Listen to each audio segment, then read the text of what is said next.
Subscribe to our YouTube channel for in-depth interviews of India Inc. and press the bell icon so that you do not miss our updates.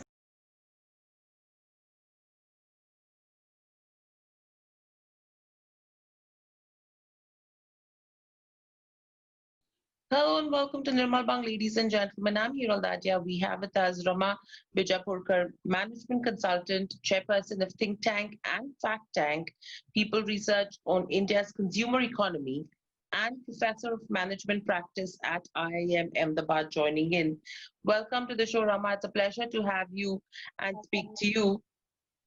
My, Likewise, well, my first question, Rama, coming to you is how have you actually seen the impact of COVID on India versus what's happened across? Because a lot of things have changed, a lot of tectonic, changes that have come in as well, from consumer behavior to the way they've been spending to even how the economy is functioning.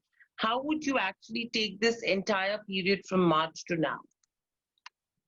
I'm actually a bit of an outlier on this. Everything is changing, because I'm sitting down and saying what's changing. Uh, if you just look at the way we live, traffic's back on the street, spitting is back on the street. Um, household help is back. Life is muddling on as it always was. Elections are back. Murders back. Rapes back. So I'm not very clear what the big tectonic shifts are. So obviously that is the bigger point I'm making. I think the main thing really, and I think that in India we always look to the consumption side for answers that should be coming from the supply side. I mean, that really baffles me. So right now there's been no income in the lockdown period for a certain set of people. And I will talk to you a little more about our little secret of horrible occupation profiles that we'd rather not talk about when we talk about a macro variable called consumption. I think incomes have been very muted for a certain bunch of people. So I guess this whole business of the K that people are now talking about, I think we're seeing that the big are getting bigger, the rich are getting stronger. There's a certain group of people. So if you're a very senior white collared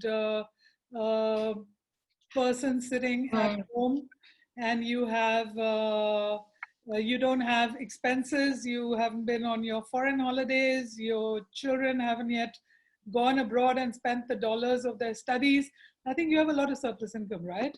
On the other hand, if you are a yoga trainer that went to different people's homes, who's not allowed to do it anymore, and you have two children in school and the school is not waiving the fees, you are in the worst possible place possible.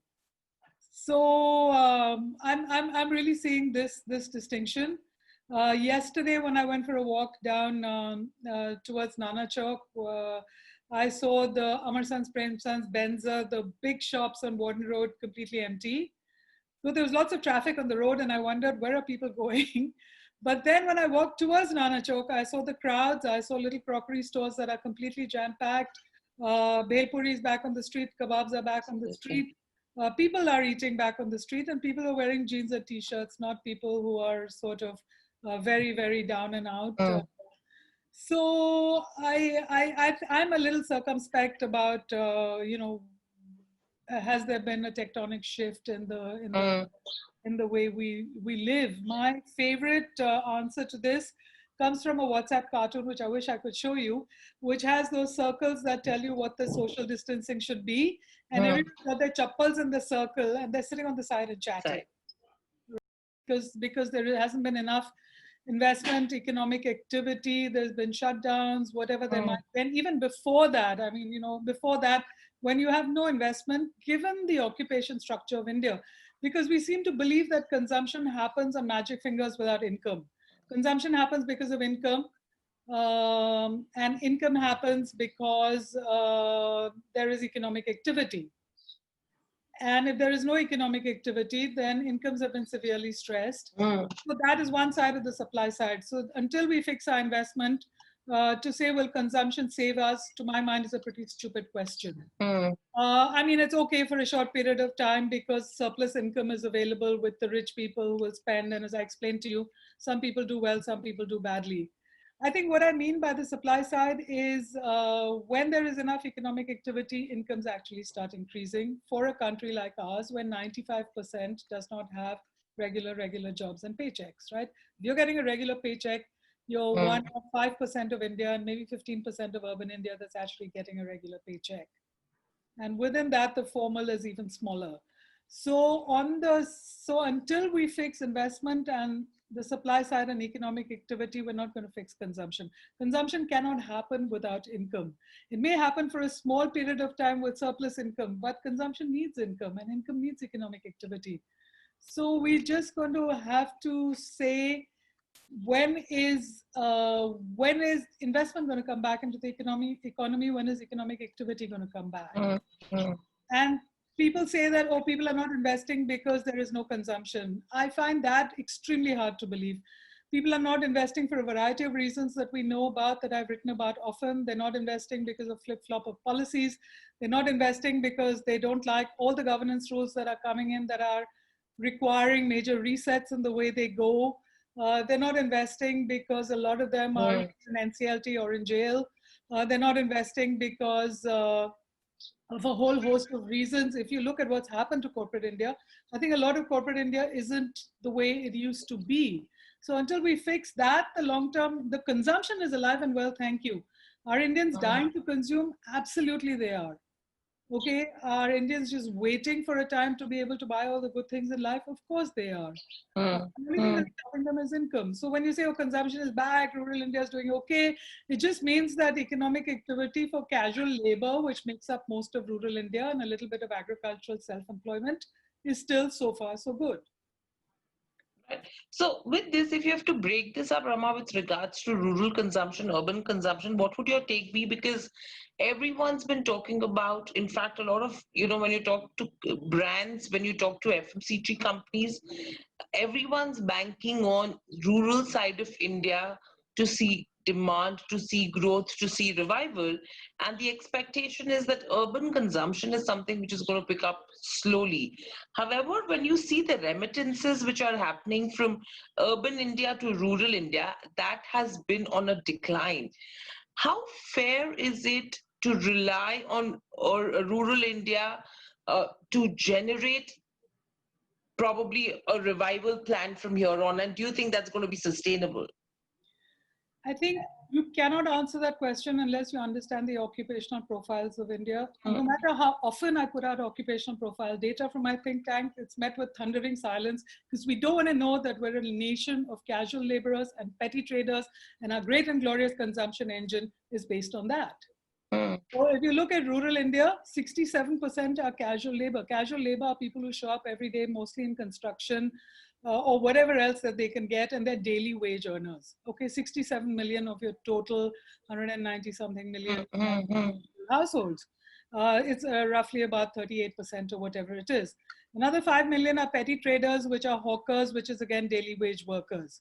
Okay, there is a certain proportion of households that are dependent on agriculture. That is about 52 million, plus a little bit of 7-8 million who are, solely agricultural labor.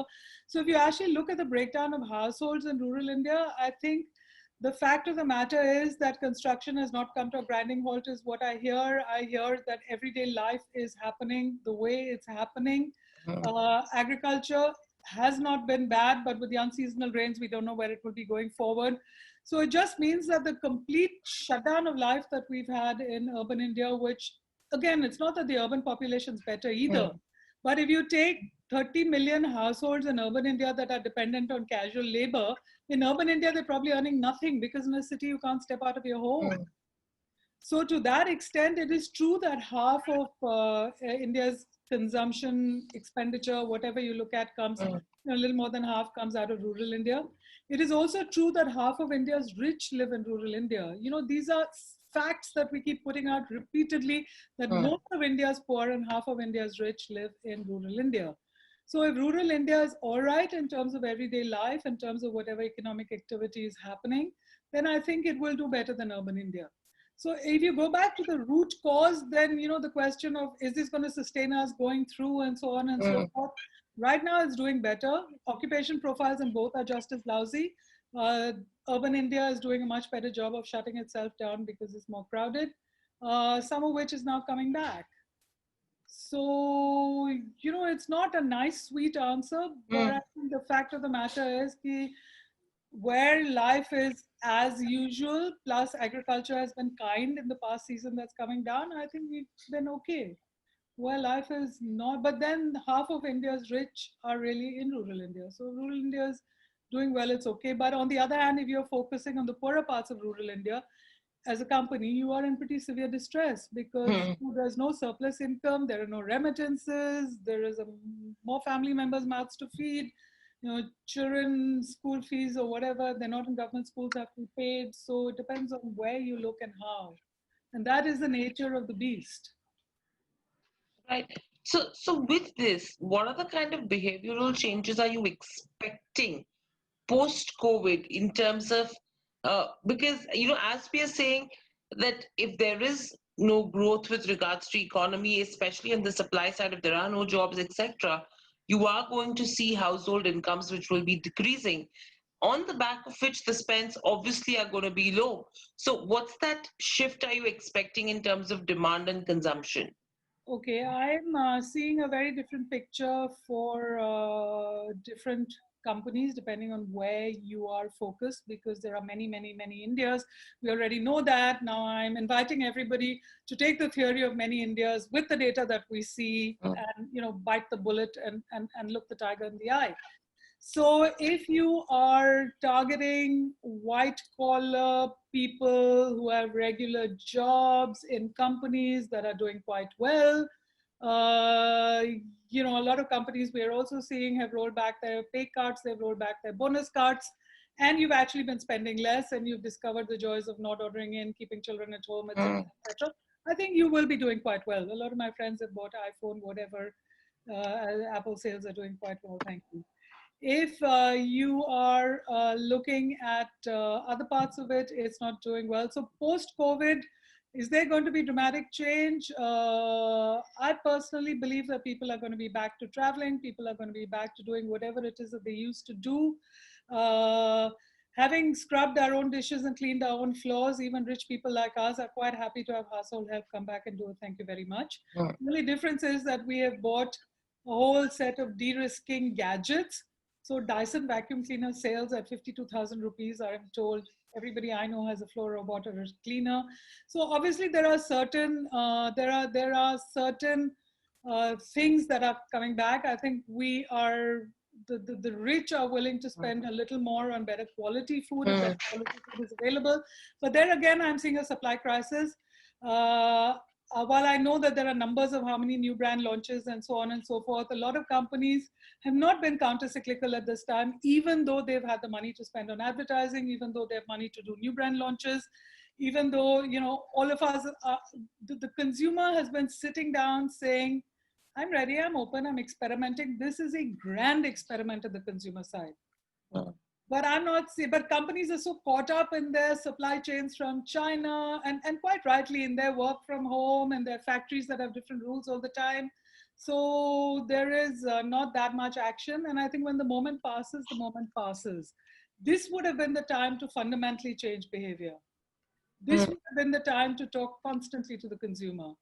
So yes, I think that there will be at the top end, if you're talking about, I hate the word premiumization because it sounds like marketing theory. It just means you're taking, I prefer value up. You're taking price up, you're taking benefit up. So value up behavior will be quite significant. So companies that are at the value up part of it who are able to provide value up will certainly do better. I think value up cleaning services, value up food services, someone that tells you they measure the temperature of the cook and they will let you know, good, bad. I mean, I don't know if they do, I don't know if it matters, but we still rather trust that than somewhere else. So I think things like trust, like delivering value, like signaling value and commanding premiums for that will go up. I'm told that there are 3 lakh new cars that got registered in the city of Mumbai during lockdown. I guess you have that as well. And I've been asking, and I'm told that everyone who was on the edge of, do I need a car? Do I not need a car? Saying, now I need a car. Now I need a second car. So when you say sweepingly, what are the big changes? I think yes, pay more for value. Absolutely yes. If you're buying a car for driving yourself because you don't trust your driver's run off, you're not sure he's going to come back, what price he's going to come back at, you will obviously buy a better car. So you're seeing a lot of premiumization happening. A lot of organic, a lot of Mm, a lot of this, a lot of that, depending on supply again. So trusted vendors do better, non-trusted vendors don't. Trusted brands do better, non-trusted brands don't. And I also think there's going to be a big shift in the way we live in the households, mm, depending on what price the household help. So if you again go back and look at the statistics, a very, very large chunk, about 25 million urban households, mm, dependent entirely on kinds of jobs which are guards, maids, household help, what we call grade 4 non-salaried, non-formal jobs. mm, So now I don't know at what price these jobs are going to come back. So mm, suddenly you have to start paying 40,000 rupees for your driver, not 20,000 rupees for your driver. Are you going to have a driver? Are you going to have a part-time driver? Are you going to go to a driver pool? mm. That's too dangerous. So I think a lot of, there is going to be a flight to safety exactly as it has been in the stock market. So it Mm. should be, as far as all of us are concerned, flight to safe and trusted brands. Right. So with this, when we're saying what needs to be done, do you think that government interference is something which is needed? Because yes, they have given out stimulus packages. I mean, the RBI has done enough right now as well. But what's your opinion of the stimulus which has come through so far? For consumption, Yes. for consumption, my view on that is fairly simple. I think that the government of India is not your marketing director. I think India Inc. often believed off late that the job of the government of India is to keep the tide coming in so that you can get in through fulfillment. And so when car sales are slow, they say cut excise. So I think, no, I think strategy has to replace stimulus. Uh, Mm, there is enough room on the strategy front. I do believe that governments do have to provide. Now, if you again look at the income numbers we put out a number called surplus income. mm, How much of your income after your routine expenditure and your non-routine expenditure, which is health, social emergencies, house falling down, how much surplus income do you have?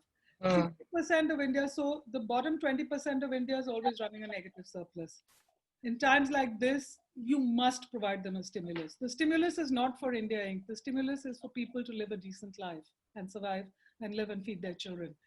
The remaining, the 20% on top of this 20% have a 5-7% surplus, which means that in bad times like this where income is docked, you really don't have the money. mm, So mm, I do honestly believe that there has to be an income supplement that has to be given. We've put out this data going category by category, and it comes to quite a lot of money if you're going to replace 10,000 rupees a month that most households in India in this kind of class actually have.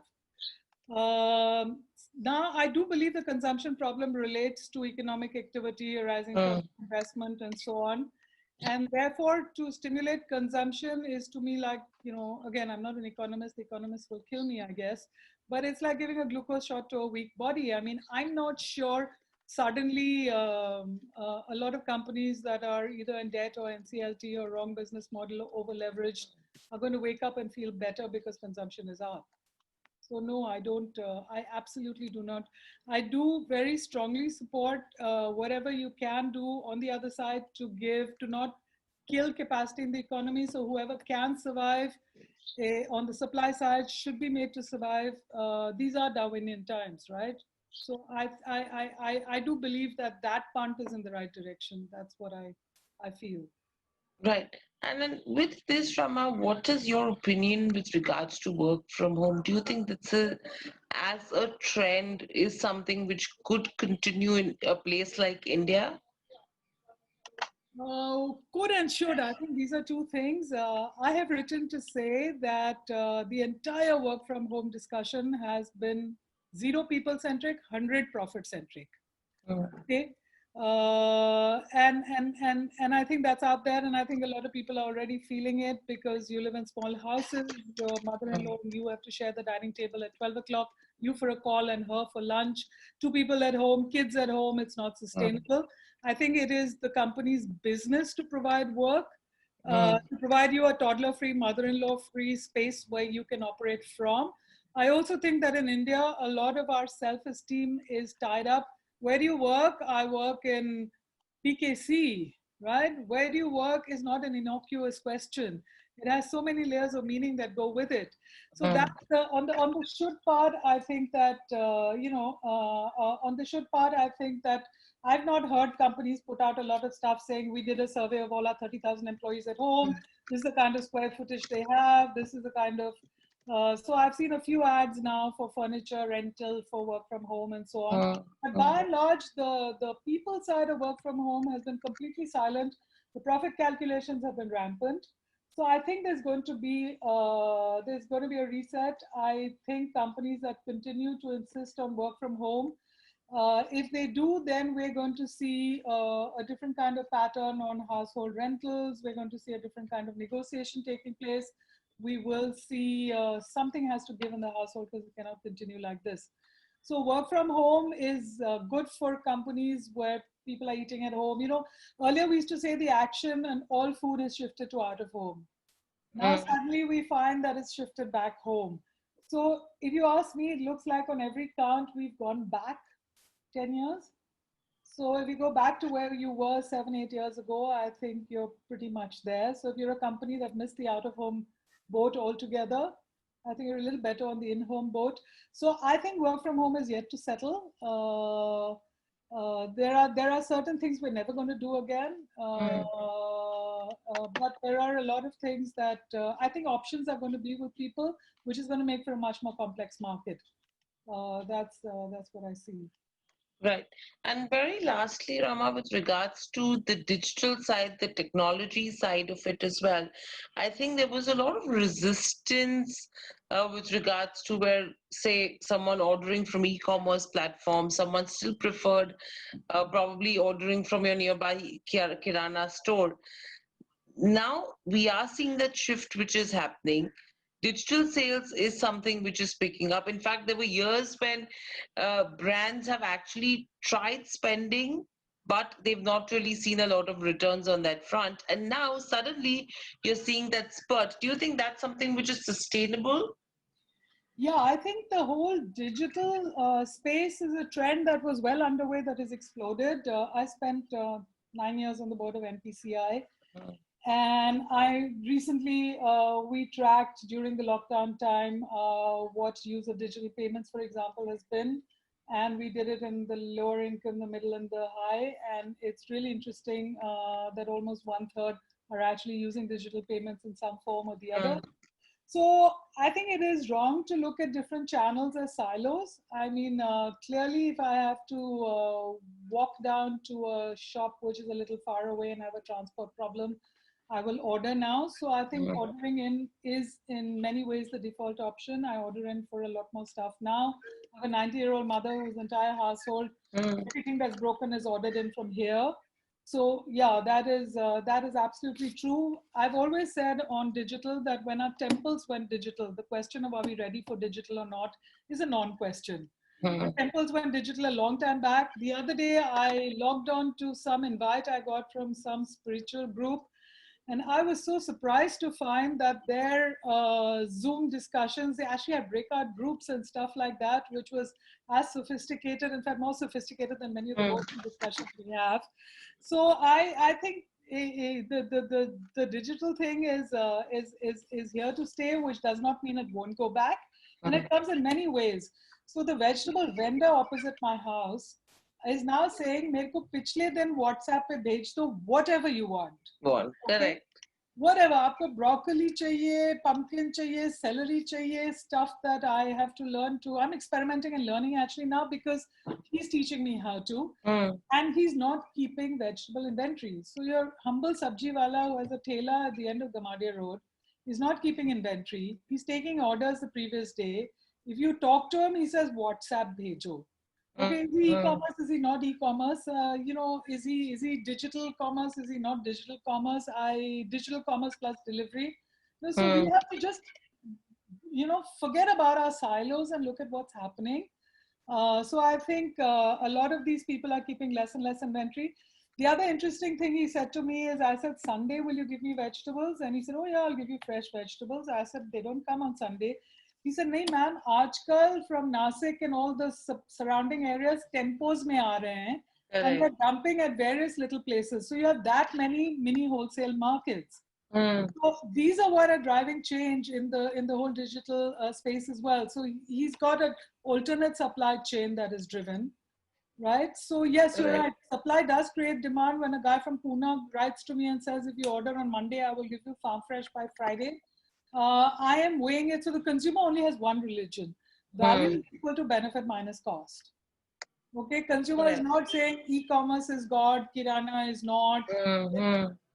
It's it's exactly like you stock market people, right? Value, what's the worth of what I'm getting. So value equal to benefit minus cost. Whoever is delivering, and cost is beyond price. So if e-commerce stops doing take backs, there is a price risk that's going up because I'm stuck with stuff I don't want. As long as e-commerce is willing to take back whatever it's willing to take back, I have zero risk purchase. What's not to like? So I think the values are getting redefined again by options. So if it is a big basket that says by tomorrow morning, you have to tell me today and I will deliver between so-and-so time and so-and-so time, and I'm not sure I have the mal, versus my vegetable vendor who says, send me a WhatsApp till 5 in the morning because that's when he goes to his shopping. I think benefit minus cost is looking very different.